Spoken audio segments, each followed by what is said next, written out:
We begin this week on a launch pad in Cape Canaveral, Florida, where private spaceflight company SpaceX sent a Dragon spacecraft to the International Space Station. On this, its 29th commercial resupply mission, SpaceX sent food, hardware, and part of a communications relay system, which NASA says will test high data rate laser communications from the ISS to Earth. Also this week, SpaceX was the subject of a Reuters investigation that found at least 600 previously unreported workplace injuries at Elon Musk's rocket company. One incident resulted in a worker's death. I started to signal to the crane, and the crane operator didn't look at me. He kept moving the piece so much that it thundered. I just heard a thunderclap, and where it hit me, I couldn't see anything anymore. So I yelled to my friend, "I lost my eye. I lost my eye." Former SpaceX worker Florentino Rios lost vision in his injured eye and is legally blind, according to medical and workers' compensation records. His attorney says despite Rios' eye filling with blood after the injury, SpaceX Medical cleared him to work his next shift. And it appears he is far from alone.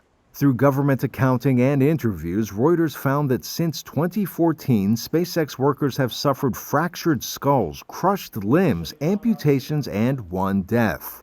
The rate of injury or illness at SpaceX's Brownsville, Texas facility where Rios suffered his injury is at least 6 times higher than the space industry average as estimated by the Bureau of Labor Statistics, the report says.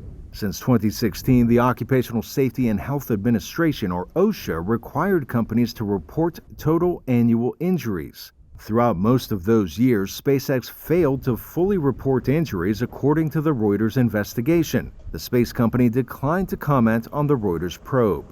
Rios sued SpaceX, alleging its negligence on worker safety led to his eye injury. In court records, the company argued Rios was the negligent party. The case was later dismissed.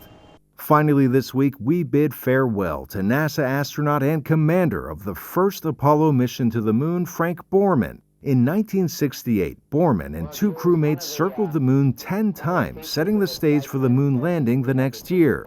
The Apollo 8 crew entered lunar orbit on Christmas Eve and read from the book of Genesis in a live telecast from the orbiter. Borman was 95. Arash, Arabasadi, VOA News.